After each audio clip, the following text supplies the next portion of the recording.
आज संसद में आर्थिक सर्वे पेश किया गया जिसमें यह बताया गया है कि देश की अर्थव्यवस्था सही राह पर है, तेजी से सुधार हो रहा है और कोरोना जैसी महामारी के बाद भी विकास दर बढ़ रही है।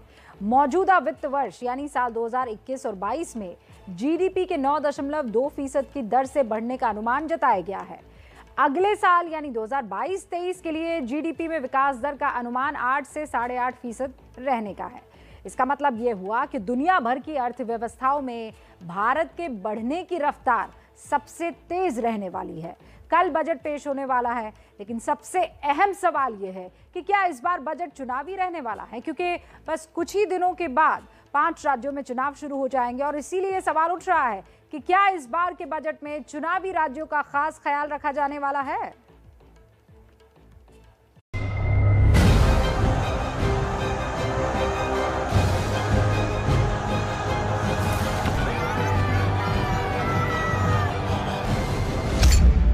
देश एक बार फिर चुनावी रंग में रंगा हुआ है। यूपी, पंजाब, उत्तराखंड सहित 5 राज्यों में विधानसभा चुनाव है। पूरा माहौल सियासी है। इसी बीच 1 फरवरी को देश का बजट भी पेश होने वाला है।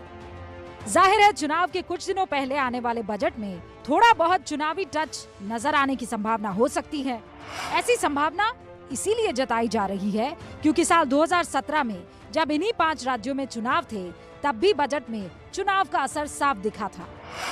साल 2017 में देश का कुल बजट करीब 21,46,000 करोड़ पेश हुआ था। इसमें से 10 लाख करोड़ तो सीधे किसानों के कर्ज के लिए रखे गए थे।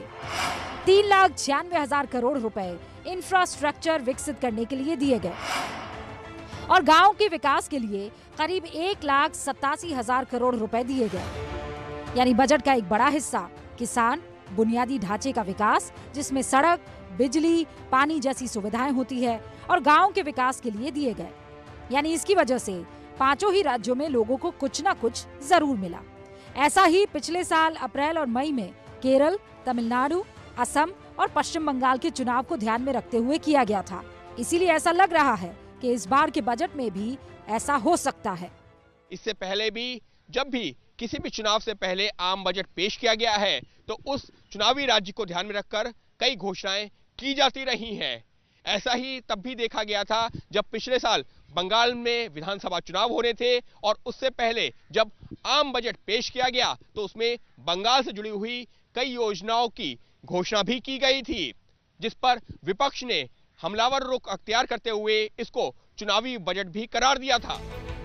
2017 के उस बजट में बंगाल, असम, केरल और तमिलनाडु पर खासा ध्यान दिया गया था। बंगाल और असम के चाय बागान कामगारों के लिए 1,000 करोड़ रुपए दिए गए। केरल में हाईवे निर्माण के लिए 65,000 करोड़ दिए गए और तमिलनाडु में कई इकोनॉमिक कॉरिडोर्स बनाने का ऐलान किया गया। इसीलिए संभावना जताई जा रही है कि इस बार भी बजट में ऐसी घोषणाएं हो सकती है जिसमें 5 राज्यों में होने वाले चुनावों को ध्यान में रखा जा सकता है। खास तौर पर विकास की परियोजनाओं पर ज्यादा जोर दिया जा सकता है। इसके जरिए मोदी सरकार ये बताने की कोशिश भी करेगी कि इन चुनावी राज्यों में मोदी सरकार किस तरीके से विकास की परियोजनाओं को आगे बढ़ा रही है। इसके अलावा मेट्रो और रेल के विस्तारीकरण पर भी जोर दिया जा सकता है। 5 राज्यों में पहले चरण की वोटिंग 10 फरवरी को होनी है, यानी उससे 9 दिन पहले बजट आएगा। इसका मतलब ये हुआ कि बजट में जो घोषणाएं की जाएंगी उन्हें लोगों के जहन में बिठाया जाएगा। अब बड़ा सवाल ये है कि क्या बजट के बाद जिन राज्यों में चुनाव होते हैं उन चुनावों पर बजट का कोई असर पड़ता भी है। अगर पिछले 15 साल की बात करें तो बजट के बाद 42 बार चुनाव हुए। 13 चुनाव में फायदा हुआ। फायदा उठाने वालों में 9 बार बीजेपी और 4 बार कांग्रेस रही। वहीं 18 चुनाव जो बजट के बाद हुए उनमें नुकसान उठाना पड़ा। नुकसान उठाने में 15 बार कांग्रेस और 3 बार बीजेपी रही, जबकि बजट के बाद 11 बार हुए चुनावों पर बजट का कोई असर नहीं दिखा। यानी ये कहा जा सकता है कि फायदा हो भी सकता है और नहीं भी हो सकता है। कम से कम आंकड़ों को देखने के बाद तो यही पता चलता है। लेकिन तब भी सत्ताधारी पार्टियां इस बात का ख्याल रखती है कि बजट के बाद किस किस राज्य में चुनाव है, उसी हिसाब से बजट भी तय किया जाता है। आज जब आर्थिक सर्वे पेश किया उसमें भी इसकी झलक मिली है। आर्थिक सर्वे में खास तौर पर एग्रीकल्चर, इंडस्ट्रियल और इन्वेस्टमेंट की उपलब्धियां गिनाई गई। सर्वे में बताया गया कि एग्री सेक्टर में विकास दर 3.6% से बढ़कर 3.9% हो सकती है।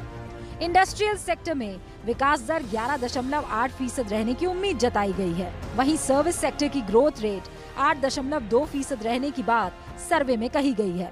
इसके अलावा बताया गया है कि रिटेल इन्वेस्टर्स की कमाई बढ़ी है। एनएसई में व्यक्तिगत निवेशकों का हिस्सा बढ़कर 44.7% हो गया है। मेरा मानना है कि विकास का जो लाभ है वो समाज के हर वर्ग को होता है। अगर हम इंफ्रास्ट्रक्चर में इन्वेस्टमेंट करते हैं, अगर हम अच्छी कनेक्टिविटी लाते हैं, तो उसका लाभ हर सेक्टर को, हर राज्य में रहने वाले लोगों को है। अब देखना ये है कि इस बार बजट में चुनावी राज्यों के लिए घोषणाएं क्या की जाती है और उनका कितना असर चुनावों पर होता है। दिल्ली से संवाददाता प्रशांत और रविकांत के साथ अंकित गुप्ता की रिपोर्ट।